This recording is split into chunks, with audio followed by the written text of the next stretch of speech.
நீங்க மிரட்டலாம், எனக்கு அடிக்கலாம், ரவுடித்தனம் பண்ணலாம், அதுக்கெல்லாம் பயந்தாலும் இல்ல. எத்தனையோ ஆயிரக்கணக்கானவங்களை நாங்க தியாகம் பண்ணிருக்கோம்.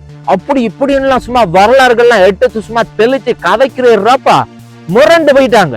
உங்க எல்லாருக்குமே தெரியும், வித்தியா தங்கச்சி வித்தியா வந்து யாழ்ப்பாணத்துல புங்குடு தீவுல பாத்தீங்கன்னா 2015ஆம் ஆண்டு சொல்லவே முடியாது பல துன்பம், அதெல்லாம் கதைக்கவே முடியாது. குற்றவாளிகளுக்கு மரண தண்டனை விதிக்கப்பட்டு தண்டனை கொடுக்கப்பட்டுச்சு. ஆனா இன்றைக்கு பாத்தீங்கன்னா அந்த விசாரணை வந்து மேன்முறையீடு பண்ணி வந்திருக்கு. என்னடாப்பா எல்லாமே தண்டனை கொடுத்தாச்சு தானே, என்ன மேன்முறையீடு பண்ணிருக்காங்க, என்னதுல பிரச்சனை? அது அண்டா கதை சும்மா நெருப்புத்தனமான கதை.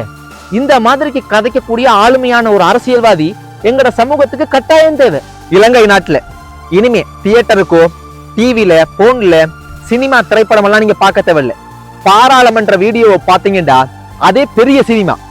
பாராளுமன்றமா இல்லண்டா யுத்தகலமா புரிய மாட்டேங்குது.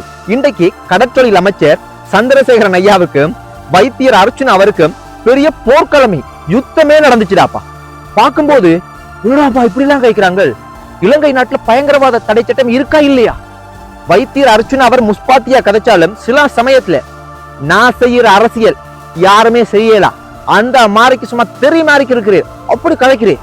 இப்ப கடத்தொழில் அமைச்சர் என்ன சொன்னீர்டா, உங்களுக்கு கொடுக்கப்பட்ட நேரத்தை நீங்க கதங்கியா, உங்களுக்கு நேரம் இல்லண்டா எதிர்கட்சிட்ட கதைச்சு நீங்க பெற்றுக்கொள்ளுங்க. அதையே உங்களால பெற்றுக்கொள்ள முடியல, நீங்க என்ன அப்படின்ற மாதிரி பாத்தீங்கன்னா சும்மா கொஞ்சம் விளாசி விட்டு. அதே மாதிரி அவர் முக்கியமா என்ன சொன்னேன்டா வந்து உங்களை போல வீடியோ எடுத்து பேஸ்புக்ல யூடியூப்ல எல்லாம் இந்த மாதிரி எல்லாம் அரசியல் எங்களுக்கு செய்ய தெரியும், நாங்க செஞ்சா வைத்தியர் அர்ச்சுனா அவருக்கு சொல்றேன் நீங்க ஓடி ஒழியறதுக்கு இடம் கூட இருக்காது அப்படின்னு சொல்றாரு. அப்ப வைத்தியரை பத்தி உங்களுக்கு தெரியும் தானே. அந்த மனுஷன் ரிப்ளை பண்ணேர் யாருமே யோசிச்சிருக்க மாட்டாங்க.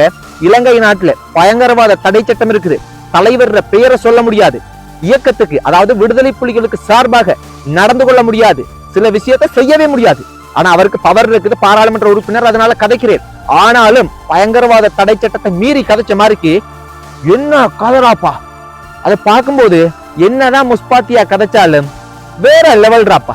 இந்த மாதிரிக்கு கதைக்கலுமா? அப்படி தலைவர் பெயரையெல்லாம் சொல்லி நீங்க மிரட்டலாம், எனக்கு அடிக்கலாம், ரவுடித்தனம் பண்ணலாம், அதுக்கெல்லாம் பயந்தாலும் இல்ல. எத்தனையோ ஆயிரக்கணக்கானவங்களை நாங்க தியாகம் பண்ணிருக்கோம். அப்படி இப்படி எல்லாம் சும்மா வரலாறுகள்லாம் எடுத்து சும்மா தெளிச்சு கதைக்கிறப்பா முரண்டு போயிட்டாங்க. கதை அண்டா கதை சும்மா நெருப்புத்தனமான கதை. இந்த மாதிரிக்கு கதைக்கக்கூடிய ஆளுமையான ஒரு அரசியல்வாதி எங்கட சமூகத்துக்கு கட்டாயம் தேவை. ஆனா இருந்து போட்டு ஏன் ஐயா சும்மா முஸ்பாத்தியும் பகடியும் தேவையில்லாத விஷயங்கள்ல ஈடுபட்டு உங்களோட தரத்தை நீங்க குறைச்சு கொள்றீங்க. இன்றைக்கு பார்க்கும்போது எனக்கு தெரிஞ்சு என்னதான் தவறுகள் செய்திருந்தாலும் இப்படி எல்லாம் கதைக்கலுமா? அப்படி கதைக்கிறாப்பா. தலைவர் பேரையெல்லாம் சொல்லி தலைவர் வழியில வந்தனோட அப்படி கதைக்கிறேன். நாங்க கூட கதைக்கிறாதுன்னு சில விஷயத்த சொல்ல முடியாது, ஏன்டா எங்களை தூக்கி உள்ள வச்சிருவாங்க. அவருக்கு பவர் இருக்குது, பாராளுமன்ற உறுப்பினரா இருந்தாலும் இந்த அளவுக்கு கதைக்கலுமாடாப்பா. அப்படி கதைக்கிறேன். அதோட பாத்தீங்கன்னா வந்து இந்த அனுரகுமார் திசாநாயக் அவங்க ஜனாதிபதி யாழ்ப்பாணத்துக்கு வந்தது, இந்த நடனம் ஆடினது, இதெல்லாம் பாத்தீங்கன்னா சும்மா விமர்சனம் பண்ணி சும்மா கிண்டு சும்மா எல்லாத்தையும் அலசி ஆராய்ஞ்சு சும்மா தாளிச்சு விட்டு. ஆனா அதுல இன்னொரு தவறும் இருக்கு. ஜனாதிபதி வரும்போது நீங்க விகாரைக்கு எல்லாத்துக்கும் ஆதரவு கொடுத்துட்டு சில விஷயத்தையெல்லாம் வந்து அப்படியே வந்து கமுக்கமா இருந்துட்டு இப்ப ஏன் கத்துறீங்க? அன்றைக்கு கதைச்சிருக்கோம், இதைத்தானே நான் அன்றைக்கு சொன்னேன். நான் சொல்லும் போது எனக்கு பேசுறீங்க, இப்ப அதே விஷயத்தை தானே வைத்தியரும் செய்யறேன், அப்ப அதை அன்றைக்கு செஞ்சிருக்கோம். அப்படி பாத்தீங்கன்னா எக்கச்சக்கமான விஷயம்தாப்பா. எனக்கு தெரிஞ்சு கடத்தொழில் அமைச்சர் இப்ப அரசாங்கம் பாத்தீங்கன்னா பெரிய அளவுக்கு இதுக்கு எதிர்ப்பு தெரிவிக்க மாட்டாங்க. காரணம் என்னடா, தமிழ் மக்களினுடைய ஆதரவு தற்போது இருக்கிற ஆட்சி செய்யற அனுரகுமார் திசாநாயக் அவங்களோட அரசாங்கத்துக்கு அதிகமான ஆதரவு இதுக்கு முதல் இருந்த அரசாங்கத்தை விட தமிழ் மக்கள் கொடுத்திருக்காங்க. அப்ப வைத்தியர் அர்ச்சுனா அவங்க என்னதான் கதைச்சாலும் என்னதான் கத்தினாலும் எதிர்க்க மாட்டாங்க. காரணம் என்னடா, இதனால ஏதாவது ஒரு இனவாதம் வந்தா, ஏதாவது முரண்பாடு வந்தால் மக்கள் ஆதரவு குறைஞ்சிடும், அதனால அமைதியாக போறதுக்கு தான் முயற்சி செய்வாங்க. என்னதான் எதிர்ப்பு வந்தாலும், என்னதான் மோசமான விமர்சனம் வந்தாலும், என்னதான் அரசியல் செஞ்சாலும் முடிஞ்ச அளவுக்கு அமைதியாகவும் அதை விட்டு விலகி போறதுக்கு தான் பார்ப்பாங்க. ஆனாலும் கதைச்சது சும்மா தெரி பேச்சோண்டு கதைச்சு விட்டு அர்ச்சுனா அவங்க வந்து நினைச்சு கூட பார்க்க இல்ல. இது பாராளுமன்றம் இல்ல, போர்க்களம். சினிமா என்ன சினிமால என்ன அரசியல் படம் பாக்குறீங்க? ரியல் லைஃப்ல இலங்கை நாட்டுல பாராளுமன்றத்துல வந்து பாருங்க அரசியல் என்ன மாதிரி இருக்கு அப்படின்னு. ஆனா இதுல நிறைய விஷயம் இருக்கு கதைக்கிறதுக்கு, அதெல்லாம் இன்றைக்கு நான் கதைக்க இல்ல. அதை விட முக்கியமான ஒரு விஷயம் இருக்குன்னா, உங்க எல்லாருக்குமே தெரியும், வித்தியா தங்கச்சி வித்தியா வந்து யாழ்ப்பாணத்துல புங்குடு தீவுல பாத்தீங்கன்னா 2015ஆம் ஆண்டு சொல்லவே முடியாது, பல துன்பம், அதெல்லாம் கதைக்கவே முடியாதுன்னு. அப்படியே சில காவாளிகளால செய்யவே கூடாததெல்லாம் செஞ்சு படுகொலை செய்யப்பட்டாங்கன்னு இன்றைக்கும் மறக்க மாட்டோம். நீங்க யாருமே மறந்திருக்க மாட்டீங்கன்னு நான் நினைக்கிறேன். அந்த தங்கச்சிக்கு பாத்தீங்கன்னா அந்த குற்றவாளிகளுக்கு மரண தண்டனை விதிக்கப்பட்டு தண்டனை கொடுக்கப்பட்டுச்சு. ஆனா இன்றைக்கு பாத்தீங்கன்னா அந்த விசாரணை மேன்முறையீடு பண்ணி வந்திருக்கு. என்னடாப்பா எல்லாமே தண்டனை கொடுத்தாச்சு தானே, என்ன மேன்முறையீடு பண்ணிருக்காங்க, என்னதுல பிரச்சனை அப்படின்னு நீங்க யோசிக்கலாம். என்னண்டா அந்த குற்றவாளிகள் இருக்கிறாங்க, அவங்க மேன்முறையீடு பண்ணிருக்காங்க. ஏன் மேன்முறையீடு? அவங்க தவறு செய்யலையா, அவங்க மேல இருக்கிற எல்லா குற்றங்களையும் விடுவிச்சு அவங்கள விடுதலை செய்யணுமா, இந்த மரண தண்டனையில இருந்து எடுக்கணுமா, அவங்க குற்றம் செய்யலையா. அப்ப இதுக்கு முதல் தண்டனை கொடுத்தவங்க என்ன சும்மா தெரியாம கொடுத்தாங்க, விசாரிக்காம கொடுத்தாங்க. என்னடாப்பா இதெல்லாம் கதை? 2015ஆம் ஆண்டுல இருந்து 2025ஆம் ஆண்டு வந்துருச்சு, கிட்டத்தட்ட 10 வருஷம் கடந்துருச்சு. என்ன இது புதுசா ஒரு கதையை சொல்றாங்க? உண்மையா அது நீதியின் பக்கம் இருக்கிற மாதிரி எனக்கு தெரியல, ஏன் இப்படி நடக்குதுன்னு எனக்கு தெரியாது. அப்ப அதுக்கு பாத்தீங்கன்னா இன்றைக்கு அந்த மேன்முறையீடு விசாரணைக்கு வந்துச்சு, அதை தள்ளுபடி பண்ணுவாங்களோ இல்லாட்டிக்கு அது பிழையான விஷயம் அப்படின்னு கடுமையா ஏதாச்சும் சொல்லுவாங்கன்னு பார்த்தா அப்படியெல்லாம் சொல்லாம அதுக்கு இன்னொரு திகதி கொடுத்துருக்காங்க. அதாவது 3 நீதிபதிகள் இருந்து அதை விசாரிச்சு அதுக்கு தீர்ப்பு கொடுக்கக்கூடிய மாதிரி. என்ன கதைகள் அதெல்லாம். கட்டாயம் அரசாங்கம் இளஞ்செழியன் ஐயா பாத்தீங்கன்னா ஓய்வு பெற்றிருக்கிறார் என்று நான் நினைக்கிறேன்.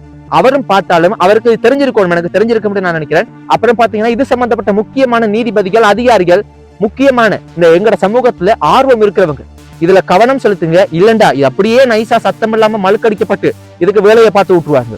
கட்டாயம் நீதியின் பக்கம் இருக்கணும். அந்த தங்கச்சிக்கு ஏற்கனவே பாத்தீங்கன்னா கிடைச்ச நீதியே போதாது, திருப்தி இல்லாத மாதிரிக்கு பாத்தீங்கன்னா இருக்கு. அந்த உயிரை திருப்பி கொண்டு வர முடியுமா? எவ்வளவு கனவுகளோட எவ்வளவு ஆசைகளோட அந்த தங்கச்சி வாழ்ந்திருப்பாங்க.